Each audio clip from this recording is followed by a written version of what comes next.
En estos momentos se está llevando adelante en China el encuentro de cooperación de Shanghái, del cual están participando, entre otros, el presidente Vladimir Putin, y habla efectivamente de cuáles son los ejes de el espacio multipolar que se va generando no solamente a través de los BRICS, sino a través de una nueva gobernanza mundial, como acaba de proponer Xi Jinping. Estamos ante permanentes puntos de inflexión en términos geopolíticos, pero da la impresión que este encuentro empieza a ser determinante también para el lineamiento de políticas de un futuro no tan lejano en términos geopolíticos. Como es habitual en este espacio de geopolítica, le damos la bienvenida a nuestro compañero Cristian Lamesa. ¿Cómo estás, Cristian? Muy bien, Gustavo, gracias a Dios, en un nuevo encuentro para hablar de estos temas tan interesantes. Bueno, ¿qué evaluación haces en principio de lo que está pasando en China en función de lo que precisamente decía Xi Jinping en torno a la presentación de un programa para la nueva gobernanza mundial? Yo creo que en estos encuentros, en estos organismos que son liderados indudablemente por Rusia y por China, se está diseñando lo que va a ser, bueno, yo no me canso de citar al líder chino cuando en la anteúltima visita que hizo a Moscú al despedirse de Putin, le dijo que estaban juntos diseñando el mundo para los próximos 200 años. Y yo creo que literalmente esto es lo que está ocurriendo vuelvo a repetir, sin duda el liderazgo y la conducción de Vladimir Putin y de Xi Jinping. Vladimir Putin yo creo que es la más acabada muestra de un primus inter pares, o sea, un líder que es respetado a nivel mundial por la mayoría global, es respetado. Yo veía en un momento es muy significativo, iba pasando después de sacarse la foto de familia, ¿no? Con los líderes mundiales, iba trasladándose, caminando a Vladimir Putin junto a Xi Jinping. Y habían otras personas presentes, autoridades, mandatarios, gente muy importante, y la forma en que miraban a Putin, cómo se acercaban a estrechar su mano, denotaba realmente un respeto y una admiración enorme.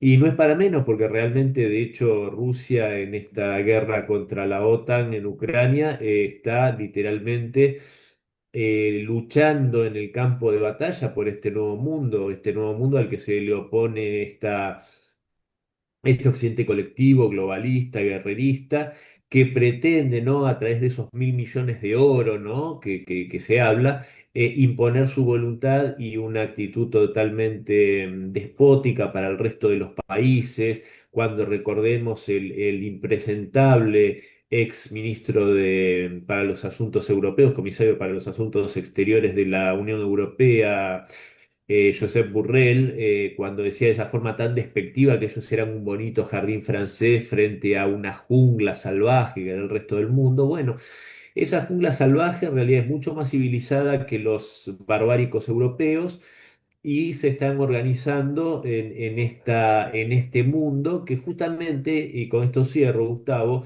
la OCS, la de Cooperación de Shanghái, tiene una premisa en sus líneas fundadoras, por decirlo de alguna manera, que es el respeto igualitario a cada uno de los países miembros. O sea, cada uno vale uno, sin importar su tamaño, su importancia, su demografía, que el respeto sea de todos como pares. Y creo que esa es la imagen justamente de este nuevo mundo multipolar, ese es el principio, la doctrina, y creo que en ese sentido estamos asistiendo a hechos históricos. Creo que histórica va a ser esta cumbre, y el mundo indudablemente ya cambió. El único problema lo tienen los que no quieren verlo, no quieren admitirlo y se quieren seguir resistiendo a ello.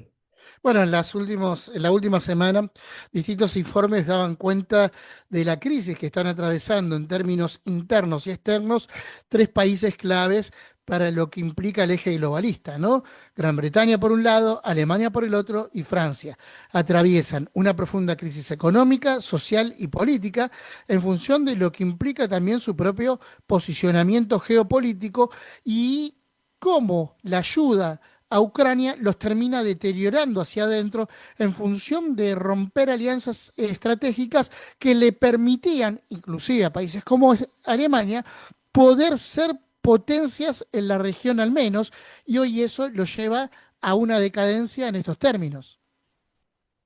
Sí, totalmente. Ahí es cuando no se explica el ser tan autodestructivos, sino es en función de seguir una agenda que es ajena a sus pueblos, que no es la agenda ni del pueblo alemán, ni del pueblo británico, ni del pueblo francés, sino que son las agendas de los que los mandan a ellos, como la banca Rothschild, que es la que dirige a Macron, como Merz, que es un hombre del fondo de inversiones BlackRock, tan metido también en todo esto la Open Society y esas ONGs nefastas. Y obviamente que lo que a mí, ¿sabes qué me llama la atención, Gustavo? Cómo el pueblo, fíjate que es un trabajo lento, pero es muy efectivo, cómo van trabajando la idiosincrasia de estos pueblos, cómo lo fueron trabajando durante décadas, diluyendo su sentido nacional, el patriotismo, diluyendo todo esto, quitándoles identidad para finalmente convertirlos en esto que son, en poblaciones eunucas que realmente no atinan ni a defenderse a sí mismos. Y vos fijate que y cómo son dominados por una retórica mentirosa que demoniza a Rusia y por otro lado, por ejemplo, en Alemania, eh, le dicen a la gente que la única fuerza política que yo conozco que se opone a estas políticas, que habla de retomar los vínculos con Rusia, de oponerse a esta guerra. A ver, Merz le dice a la gente de su pueblo que va a tener que abandonar el estado de bienestar porque ya no tienen una economía que pueda sostenerlo, al mismo tiempo que le promete 7.000 millones de dólares al año de subvención a Ucrania, cosas que no se comprenden. Y ese partido que defiende los intereses de los alemanes, que es AfD, Alternativa para Alemania, lo tildan de neonazi, de ultraderecha y de cuantas cosas más, que realmente si fuera tan así, yo no comprendo cómo la líder de ese partido es una mujer lesbiana que está casada con otra mujer, con una mujer que es una directora de cine de Sri Lanka, si no me equivoco. Entonces eso no da muy con el aspecto de una gente de ultraderecha, ultraconservadores, fascistas.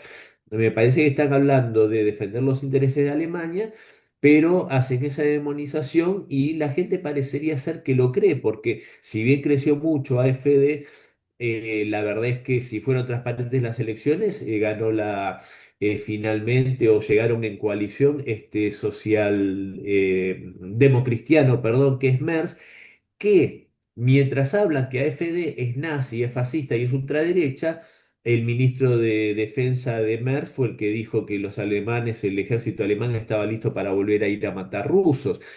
Me parece que ese es un discurso más nazi o los lindos recuerdos que tiene Merz de su abuelo, que era un alto funcionario nacionalsocialista. Entonces Europa vive en una situación en la cual están entre el engaño y la ficción y creo que eso debería ser lo que hace que sus pueblos no se rebelen, porque repito, tendrían que estar rebelándose porque carecen de popularidad. Eso se ve en las elecciones realmente, pero bueno, no, hasta perdieron esa rebeldía que podría permitirles tomar acciones en defensa propia, pero ni eso le quedó a Europa ya. En este sentido, se empieza a sentir también el trazado de la agenda que realizaron hace pocos días tanto Donald Trump como Vladimir Putin, ¿no? Dando cuenta de lo que implica también esta nueva gobernanza mundial y el rol que cada uno va a cumplir en ella. Y hay un factor también determinante que tiene que ver con los datos de la economía que van generando los BRICS, porque el proceso de reindustrialización de los BRICS o de industrialización tiene impacto también en economías que son consideradas periféricas. Uno podría decir, por ejemplo, Perú. Me parece que es interesante volver a hacer pie en este sentido en frente de lo que implica la alianza entre China y Perú. Obviamente, los chinos son pícaros en ese sentido porque van expandiéndose y ganando terreno. En función de lo que implican la ausencia de políticas proteccionistas para países de América Latina. No pasa lo mismo en el caso de Brasil, que tiene una política mucho más proteccionista de su propia industria, con un sentido mucho más nacional también de sus propias élites gobernantes. Digo, ahora bien, hay también ahí un cambio de mapa que no se termina de entender de todo por estos sectores que siguen pensando en un viejo régimen, en un mundo que obviamente ya ha cambiado.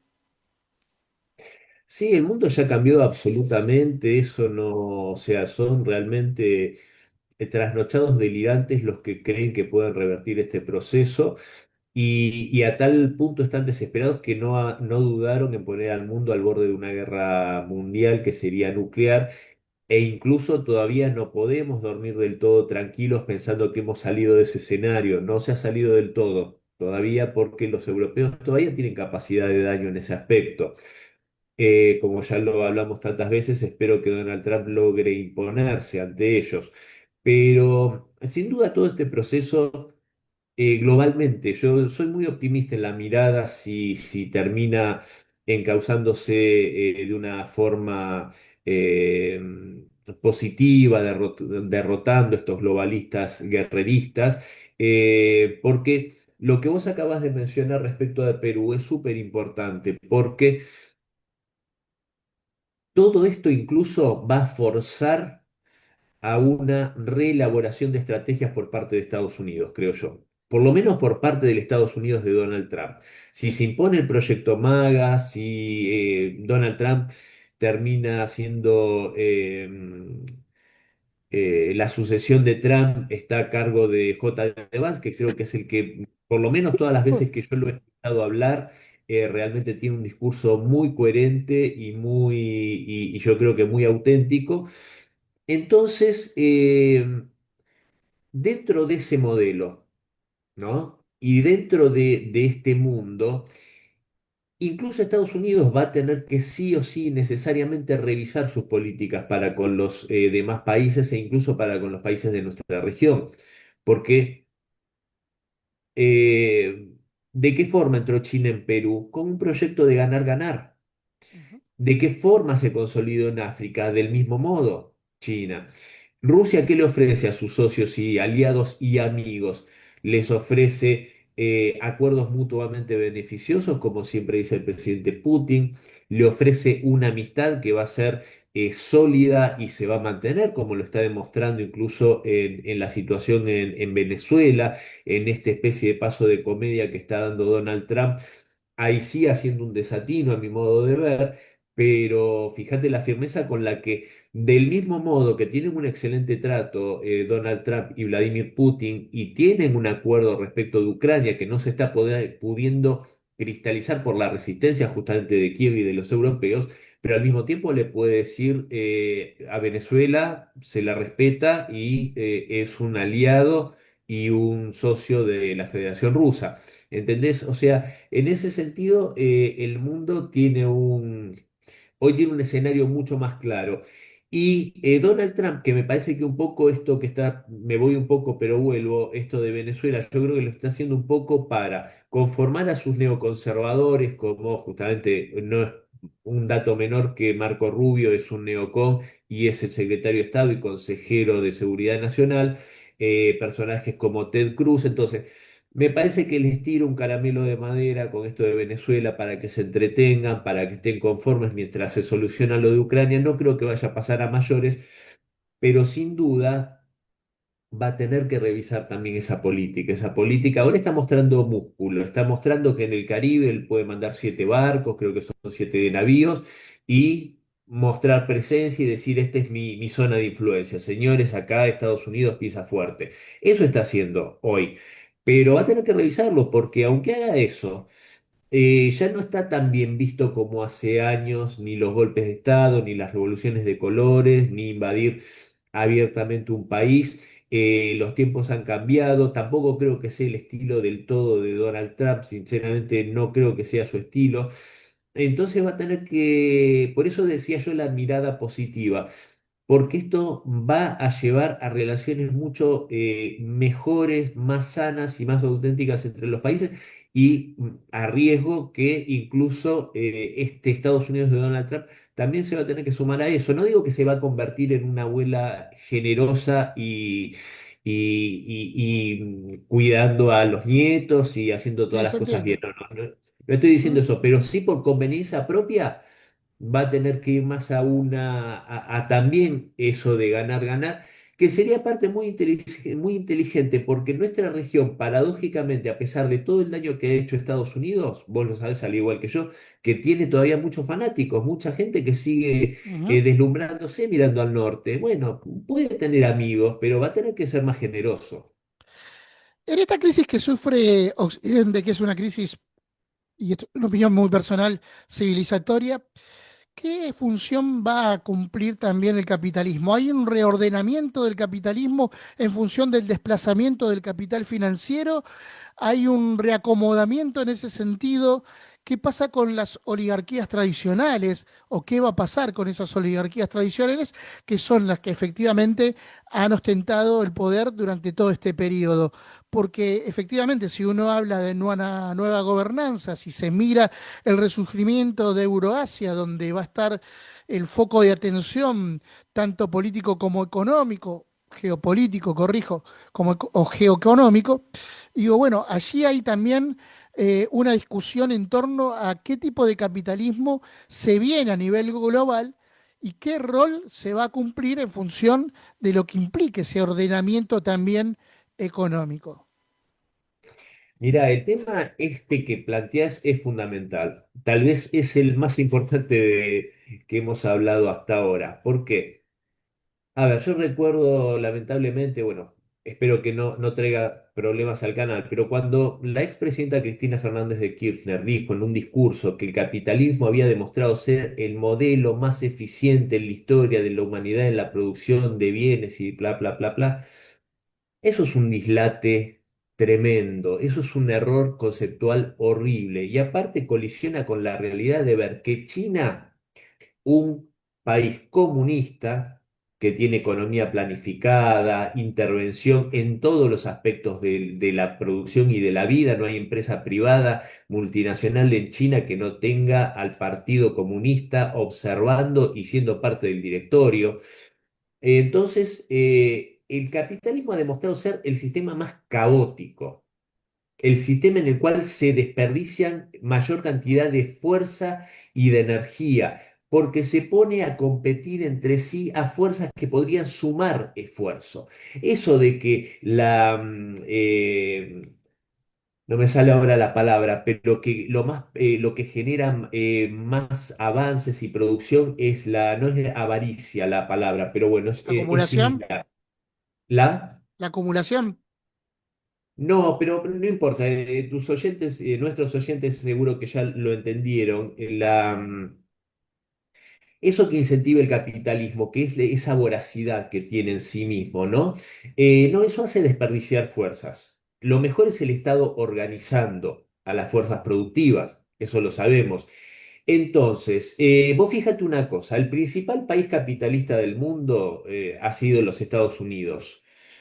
Eh, y los Estados Unidos, después del crack del 29, que fue producto del capitalismo, de ese capitalismo totalmente desbocado, el presidente Roosevelt, que vos sabés mi fanatismo con el presidente Roosevelt, que para mí fue el mejor presidente de la historia de los Estados Unidos, tuvo que legislar para encauzar al capitalismo y controlarlo.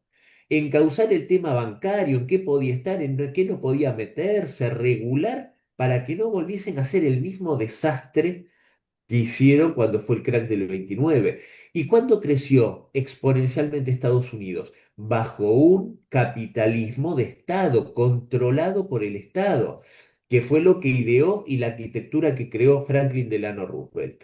Ahora bien, después con el neoliberalismo, Reagan y todo eso, esa desregulación brutal que se hace posteriormente, si no me equivoco, los Clinton fueron los que terminaron derogando esa ley que había hecho Roosevelt para controlar el tema bancario.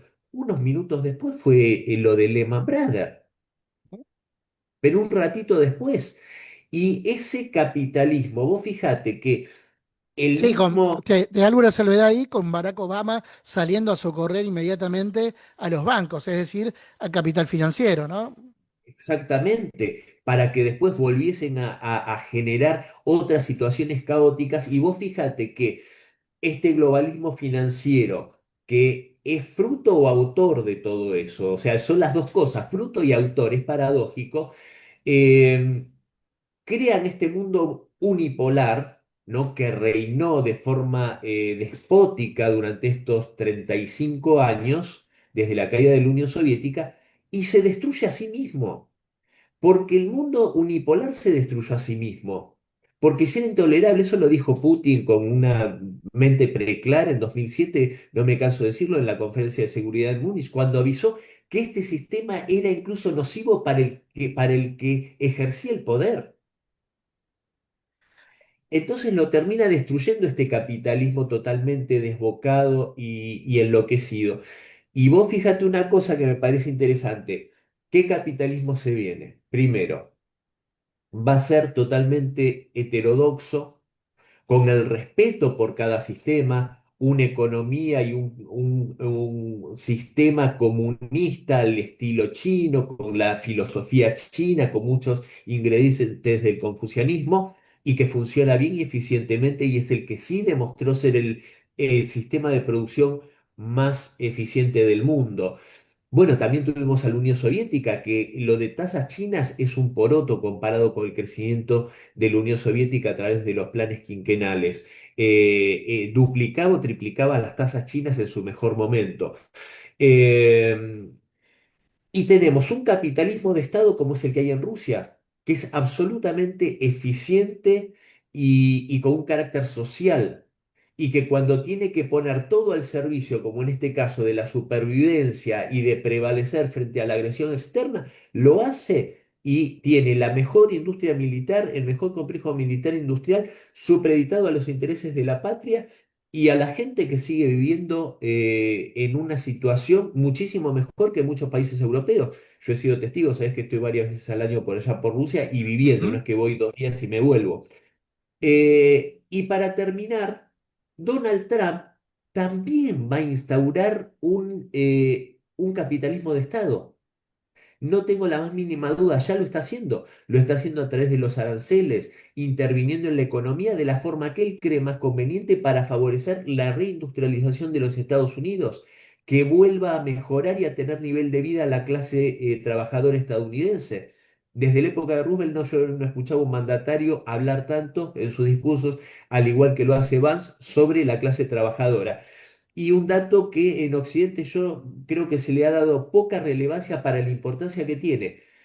Hace apenas días Donald Trump, que fue muy criticado dentro de los Estados Unidos, compró para el Estado la participación del 10% de Intel, una de las mayores tecnológicas de los Estados Unidos, para que el Estado norteamericano, el gobierno estadounidense, tenga participación y pueda tener toma de decisiones dentro del directorio de Intel. Fíjate hasta qué punto está desandando ese camino nefasto de liberalización a ultranza de todo. Fíjate cuánto tendría que aprender el subnormal que tenemos de presidente en nuestro país.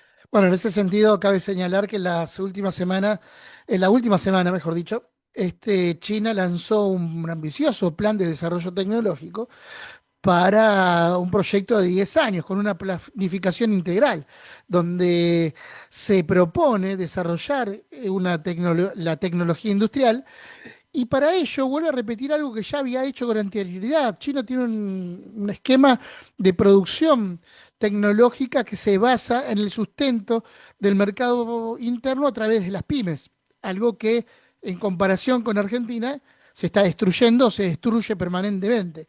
Esto implica un ordenamiento de una economía social planteada, para uno que abreva en el peronismo puede encontrar similitudes en ese sentido, más allá de las idiosincrasias de cada uno de los países.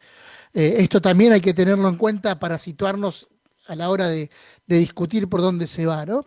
Entonces, esto refleja también, y precisamente tomando esto último que decías, ¿no? Porque vemos cómo los BRICS empiezan a hablar de modernización, incluyo a Brasil también, que es parte de los BRICS, y son países que modernizan su estructura productiva en torno a las necesidades que demanda tanto el mercado interno como el mercado externo, esta reformulación del sentido del capitalismo, y cómo como países como Argentina vuelven a sumirse en un estado neocolonial donde va a quedar demasiado atrasado respecto a lo que pasa al mundo, porque esto refleja de cierta manera la ignorancia que hoy tiene quien nos gobierna con respecto al mapa internacional. No alcanza con decir que se alinea con Estados Unidos o con Israel si en función de ello no hay un programa estratégico. De lo contrario, volvemos a subordinarnos a los mandatos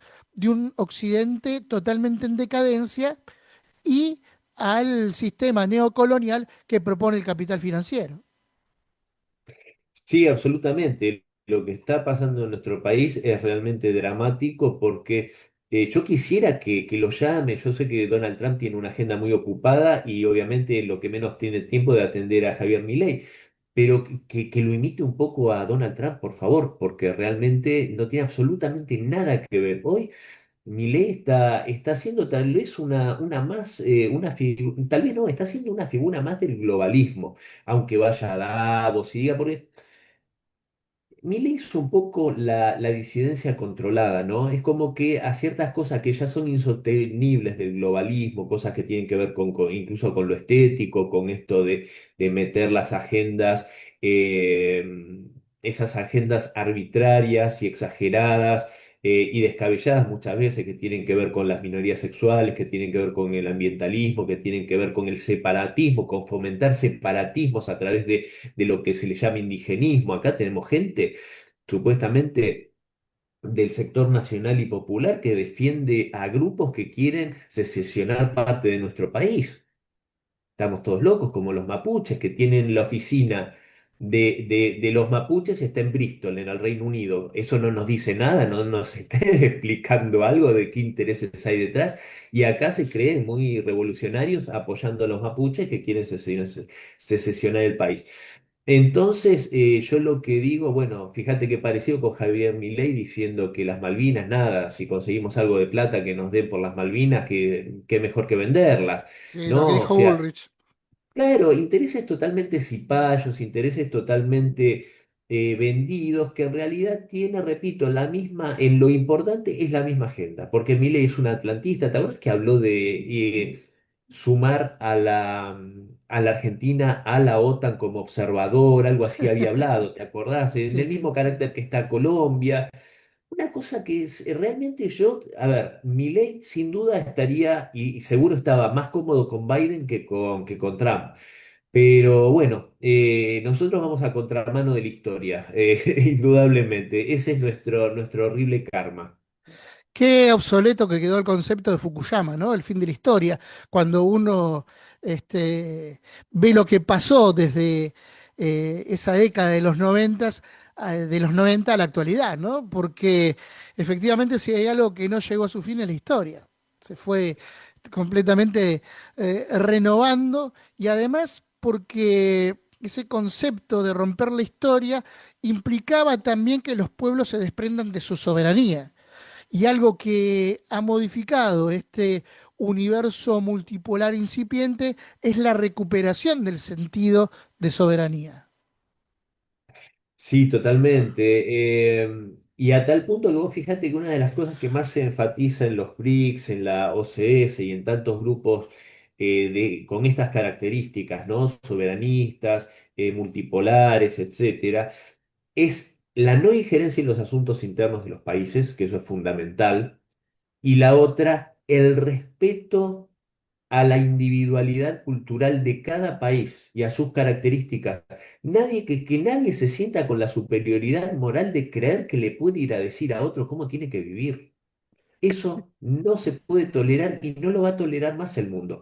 Y eso es lo que hicieron, por ejemplo, en Europa, que los licuaron de sus tradiciones, de su cultura, de sus valores, de todo eso los licuaron, los hicieron otra cosa que son nada, son una masa amorfa que en muchos casos yo tengo colegas y amigos y gente muy querida de España y de otros países de Europa, y ellos mismos te lo dicen, nos han quitado la esencia, la mayoría de la gente la tienen totalmente zombificada, y, y eso es lo que este mundo que son, aparte son países con culturas milenarias, son países que son civilizaciones milenarias.